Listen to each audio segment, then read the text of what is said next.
Hi எல்லாருக்கும் வணக்கம். So பாருங்கள், இப்போ நம்ம உருளைக்கிழங்கு செடி போட்டிருந்தோம். ஸோ சாம்பிளுக்கு போட்டது தான் அது.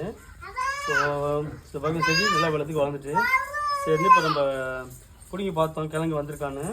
ஸோ இங்கே பாருங்கள், கிட்டவா. ஸோ இங்கே கிழங்கு வந்திருக்கு. சரி, சாம்பிளுக்கு போட்டது தான். ஸோ நல்லா கிழங்கு வந்திருக்கு. ஸோ இன்னும் ஒரு 2 வாரம் கழிச்சு எடுத்தோம்னா கிழங்குலாம் நல்லா பெருசாக இருக்கும். இங்கே இது நல்ல பெரிய கிழங்கு, நல்லா சின்ன கிழங்கு. ஸோ எல்லாம் நல்லா இருக்கு. ஸோ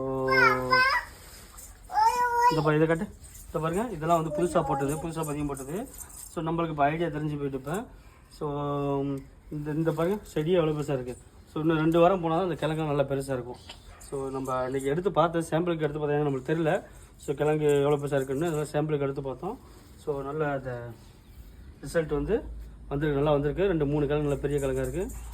ஸோ நம்ம என்ன பண்ணணும், 2 வாரம் கழித்து நம்ம எடுக்கணும். ஸோ இந்த தொட்டி ஃபுல்லாக இந்த தொட்டி ஃபுல்லாக ஃபியூச்சரில் தொட்டி ஃபுல்லாக உருளைக்கிழங்கு பதியம் போடுறது தான்.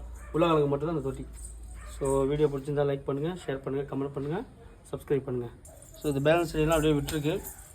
ஸோ இன்னும் 2 வாரம் கழித்து இதை எடுத்துகிட்டு ஸோ இந்த தொட்டி ஃபுல்லாக ஸோ இதெல்லாம் பூண்டு செடி, இது வெங்காயம், ஸோ இது பொன்னாங்க நிற்கிறேன்.